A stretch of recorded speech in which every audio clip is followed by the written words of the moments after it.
Yo guys, AJ here, back with another video, and in today's video I want to talk about how Honkai Star Rail has created a brand new problem for players, as well as I want to talk about what the solution is, how this solution will benefit all players, that means free-to-plays, light spenders, and whales, and why in the long term this is going to be more beneficial for the game. Without further ado, let's get into the video. Now, what's the main problem? The main problem right now that Star Rail has created is with its endgame, and you may be confused, but allow me to explain.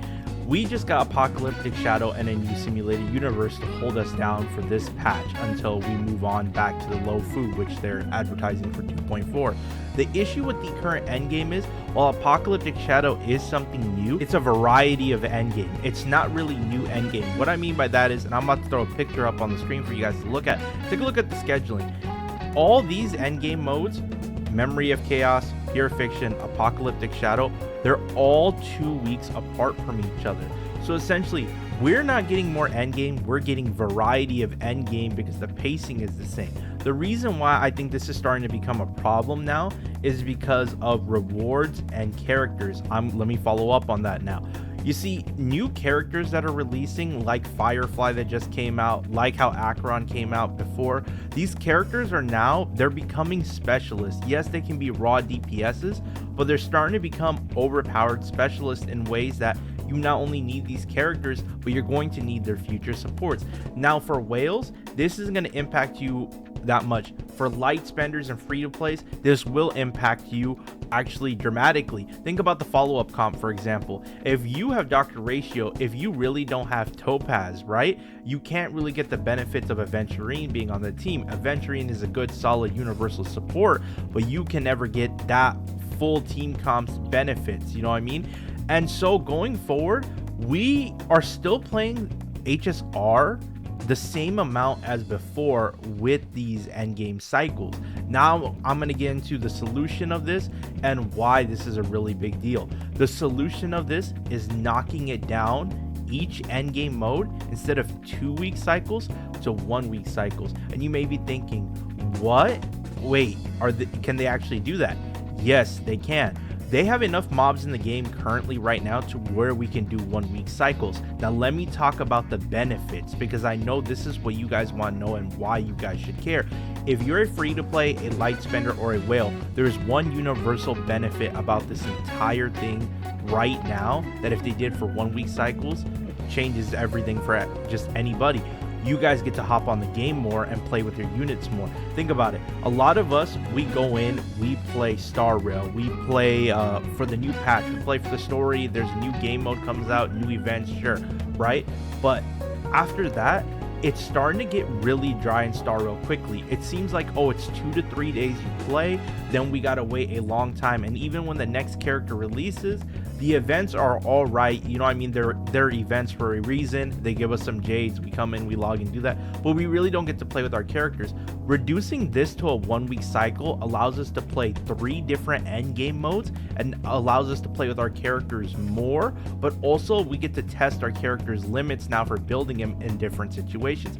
Now let me talk about the huge benefits for light spenders and free to plays, because whales, obviously whales are going to get every character, they're going to get their weapon.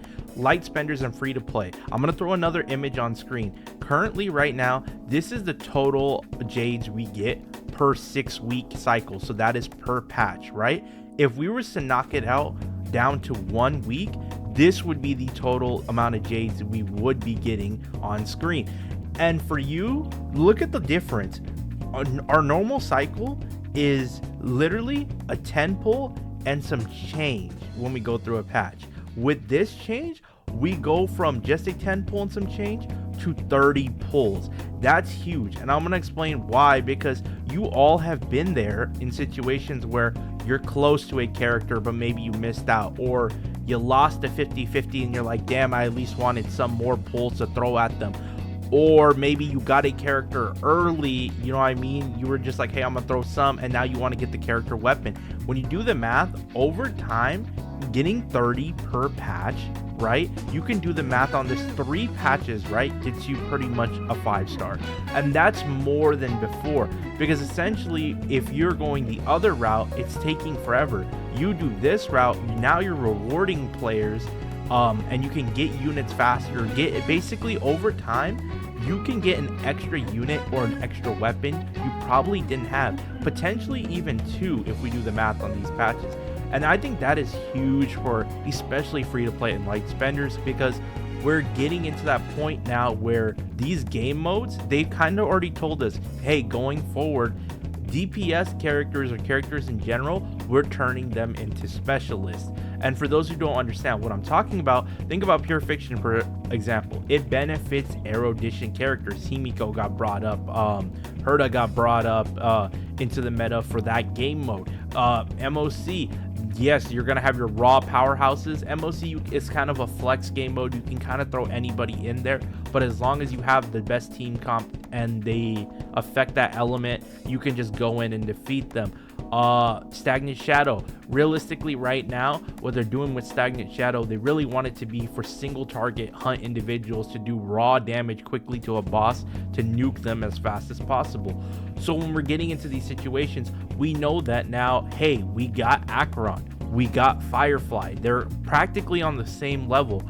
It's almost ignorant to think we're not going to get another DPS that's either on the same level or is going to surpass them. But if we do get a DPS that's going to surpass them, who's to say that we're not going to get we need their dedicated supports, you know, in these team comps.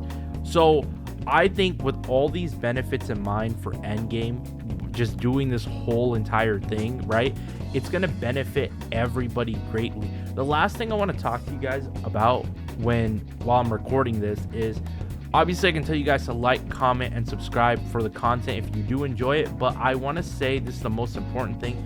Please share this video, because I think it's important as a community for everybody to understand that HSR devs, they're really good devs. They give us great quality of life changes. Every patch they're listening to criticism to improve their game. So for anybody thinking, oh, this won't change or they won't do that, trust me, they will. They listen to every CC's feedback and the community's feedback of how to improve the game. They love this game. They genuinely care about it.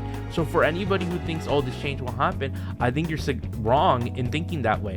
A reason I say share it to your favorite CC, share it to your friends, because if we as a community get this ball rolling and we start speaking about it, and then it gets to all the CCs, you know, and then this becomes a talking point, and if we all agree on it, then what's stopping the HSR devs to be like, hey, okay, you know what, these guys want it, we have enough mobs, let's tune it down to one cycle, it's more engagement for our game, people keep coming back more, and it makes the game more fun. Anyway, that's it for this video, guys. Like I said, please like, comment, and subscribe, but the most important thing, please share this video, spread the information. I would really appreciate your guys' takes and insight on what you guys think would be a good change going forward for the future of HSR. I truly do love this game. I just want to succeed even long term. With that being said, y'all, I'll catch y'all next time. Peace.